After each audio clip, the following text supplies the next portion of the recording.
afternoon. So my name is Kate. Today we're going to talk a little bit about data. Now, if you're anything like me, mathematics is a subject that is easier said than done. So I will skip a little bit of the mathematics today. I'm going to talk a little bit more about the social theory, about cartographic mapping, and what we can do to kind of close the gap around it. So, like I said, I'm going to talk a little bit about that unsustainable cartography, and I'm really going to focus on kind of something that isn't as focused on as much as it probably should be when it comes to our communities across the world. I'm going to talk a little bit about why it's important, what are some of the problems facing, some of the nuances, since this is not a two-dimensional issue, it's very much for 3-, 4-dimensional, lots of factors across space, and then I'll talk a little bit about some solutions. So this is probably an image that if you're a UConn student, it looks a little bit familiar. If you're not a UConn student, it's still probably something that looks a little bit familiar. This is called PassyoGo. It's a transit app. It's popular for UConn students. But the base map in general is kind of what I'm talking about today. So I'm not talking about like cartography as in, like old-fashioned medieval maps or anything like that. I'm talking about the digital age of cartography, spatial data. That's the data I'm really going to talk about today. And I'm going to talk about collecting it, but I did want to do just a super quick introduction. So all of you are pretty much aware that you can pull out your phone nowadays, and you have access to basically all of the Earth's surface. Google Maps, Apple Maps, whatever corporation it may be, you have access to it, which is pretty amazing, especially when you think about the fact that the Earth has over 510 million square kilometers of surface area. Safe to say we have quite a few neighborhoods.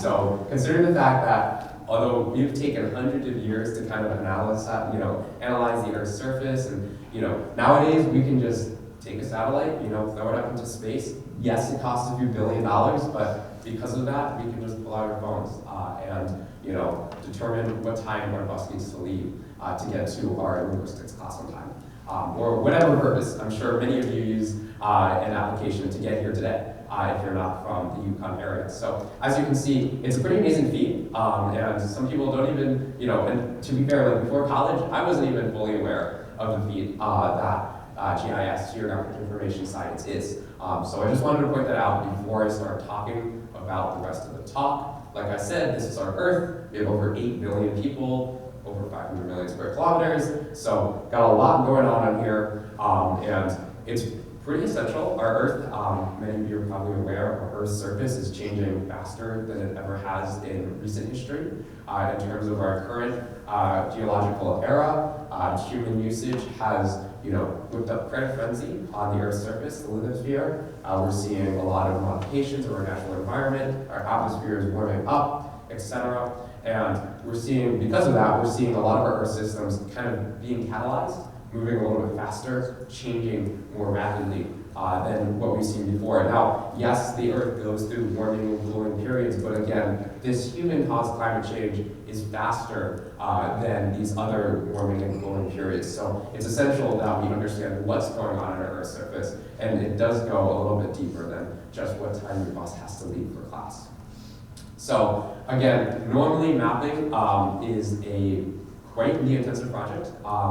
Now, that's a photo taken from a commercial aircraft, so it's not the same thing, but generally speaking, from about the 1910s through the 1970s or so, it was pretty popular to get up on a plane and just start taking pictures of the ground.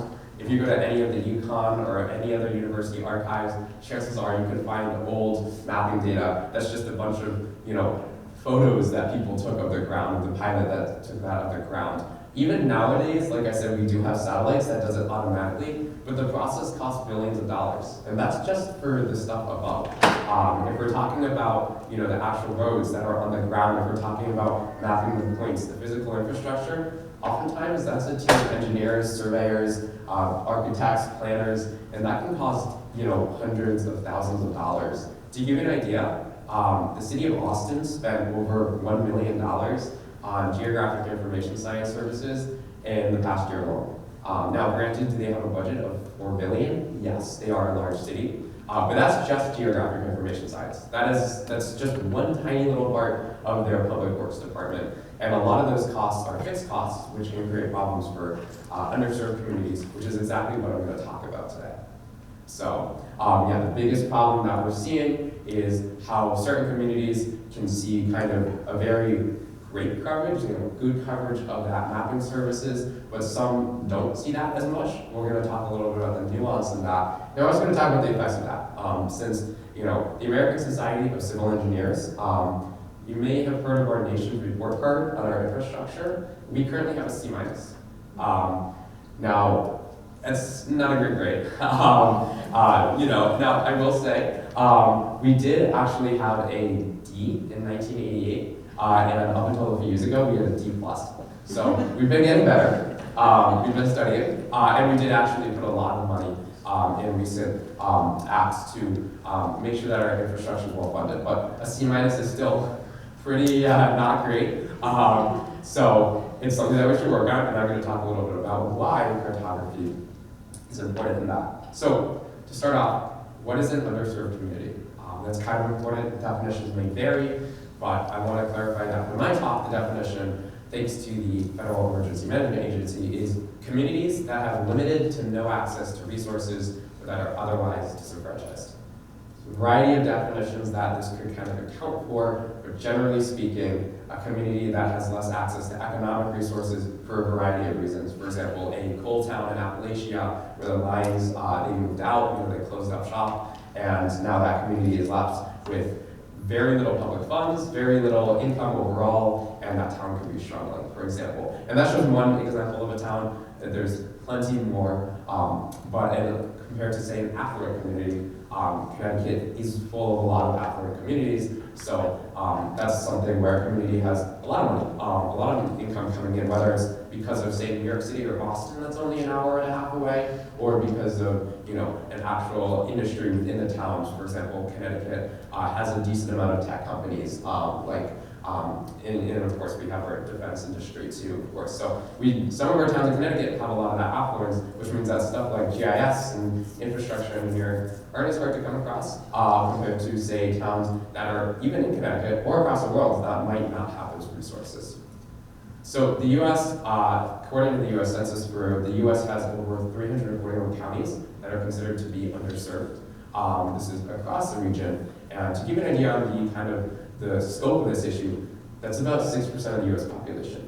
And that might sound big or small depending on where you're coming from. To compare, about 3 to 4% of the U.S. population is considered to be in poverty. We are a developed nation, so we do have lower rates of poverty than a lot of other nations, and we do have a solid public education system. But the issue is, when you live in a county that is underserved, it's an all-encompassing issue. It's not as easy to just say, oh, it's only 6% of the U.S. No, when you live in an underserved county, and your schools, are not working as well as they should, or your roads have potholes full of them, and and your economic, it's just like, it's a vicious cycle. Once an industry moves out, or once kind of that income of that community starts to fall, then what happens is people start moving out. It's a push factor out. People are going to start moving out, and then the GDP of that area starts to fall even faster and faster, and it just creates this vicious cycle. It's hard to come out of. So for that 6% of the U.S. population, it's actually crucial that we make sure to highlight that and give that the attention it deserves. And I'm also going to talk about today why it affects all of us too. So we're all in the same boat, no matter where we came from. I'm going to explain a little bit about that. But more on these underserved communities. So they often face challenges in funding and implementing a lot of these software-driven cartographic techniques. Major software corporations will sell licenses for thousands of dollars. Again, not a big issue for where I grew up, for example, the average income is about $110,000, which across 20,000 people can go pretty far. So to purchase a license for a GIS software, no big deal. But again, for a county that has, let's just say the average income is about $54,000 in lower West Virginia, for example, McDonald County, those $1,000 licenses, and not just like multiple $1,000 licenses for the enterprise systems can come at a much bigger cost. And that's just a little bit of the issue, because a lot of times that's just the base rate. If you want to add certain features, certain maintenance upgrades and all that stuff, that $3,000 price figure can skyrocket for counties that don't even have that money.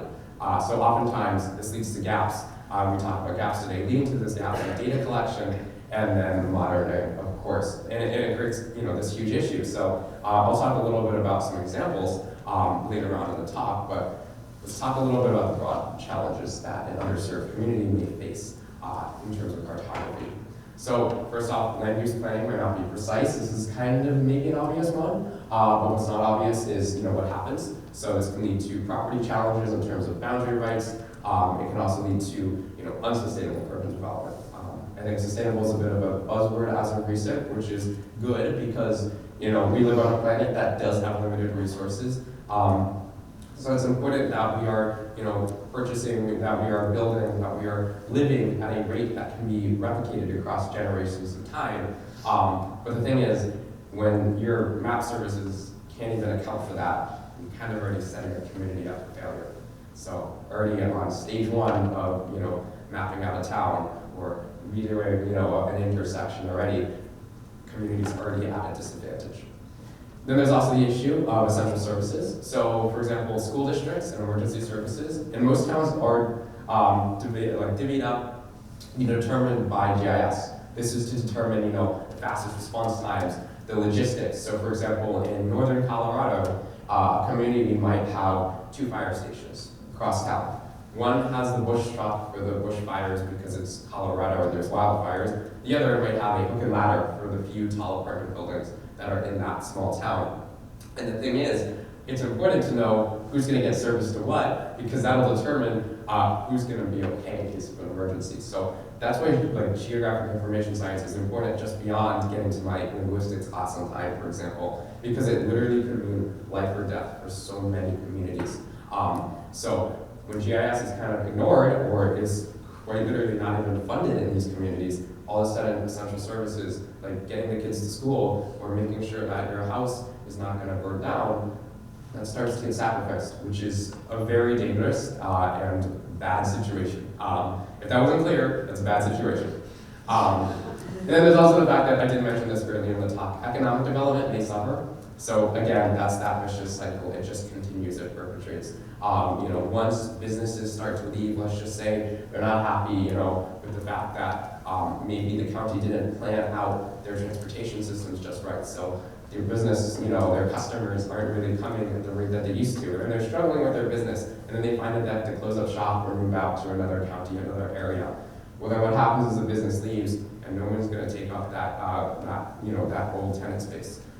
That building's going to go uninhabited, and then all of a sudden you have an abandoned building that nobody wants to look at. And all of a sudden people are just moving in less and less and less because what is there to do? If there's less business, a lot of times people aren't going to, as much as in theory it makes sense, okay, if a business leaves, a lot of times an economist might say, well, a business is going to come back. And that's true a lot of times, but that's not always true in a rural area or in a part of a community that historically was kind of taken away from the rest of that, kind of that bigger community. We see that a lot with redlining, with communities that were just broken up by highway scars across major cities, and then when businesses leave, it's harder for those businesses to come back or new ones to start up again because of the historic kind of, those historic factors that bias was used in setting up those communities. So it's kind of important that we don't let economic development suffer, and again, if we ignore cartography, if we ignore mapping, one of the biggest consequences that could happen,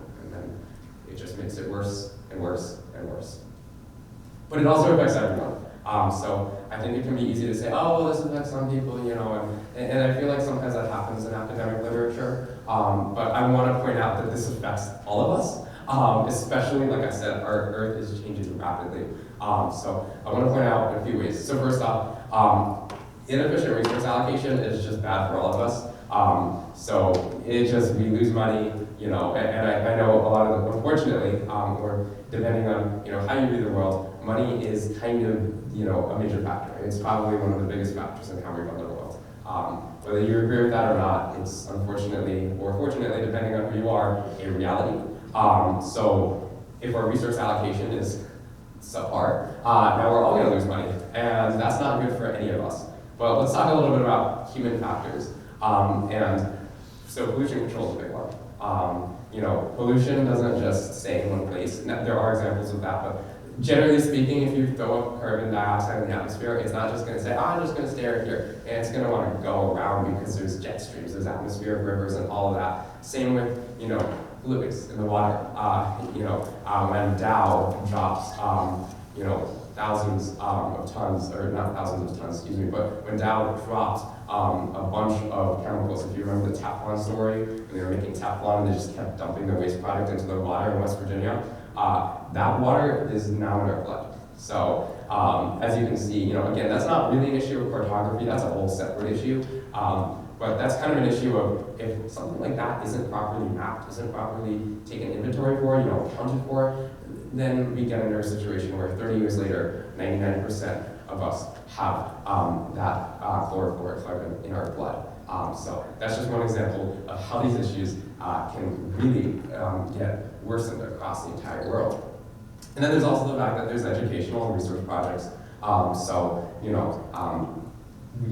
Universities, we're at UConn right now, it's important to kind of pursue that knowledge. And if cartographic research in some areas are suffering, that hurts all of us. If we're trying to engineer our roads to be safer, to reduce unsafe driving, to reduce car crashes, stuff like that, and we're missing a significant amount of data from a certain area, well, now we don't have that data, and that hurts all of us because then we can't engineer our roads better.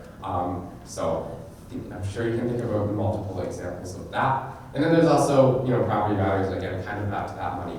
Abandoned properties aren't so great if you don't really know, what you're coming into that community. If you find that the community is not really going to meet your needs, you're less likely to purchase property there. Investors are less likely to invest in that community. And we see this a lot, again, that cycle in communities, especially like rural Appalachia, where industries leave and people say, why is nobody coming back? And it's, they need resources. They probably heard the saying, you need some money to make some money, and that's kind of true in this case.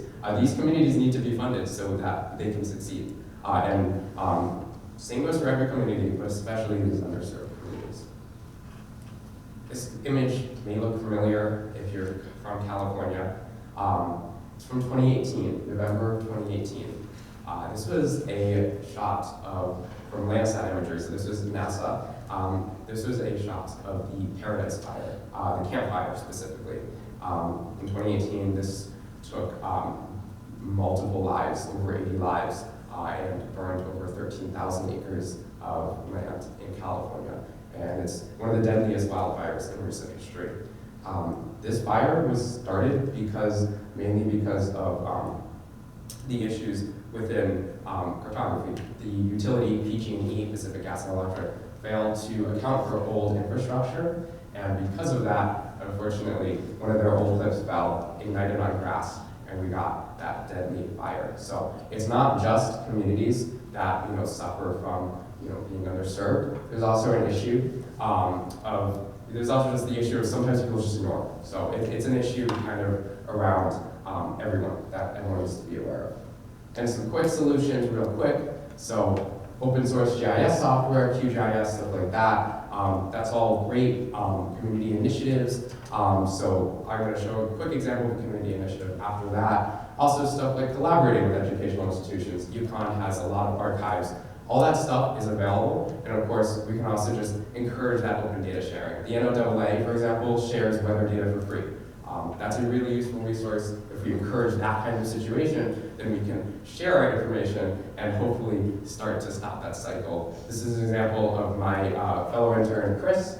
He's a fellow UConn student. We were working on a project that served some communities in Western Connecticut that were struggling to keep up with certain environmental regulations. So we went around, him and one other intern, we went around and mapped over 10,000 infrastructure features in less than 3 months and under $25,000. It was a really cool project, and it was kind of a way that, we used a variety. Yes, we did use like professional software that was under a licensing organization, but this was the kind of project that was low budget, and it created a huge kind of impact across the region for environmental pollution.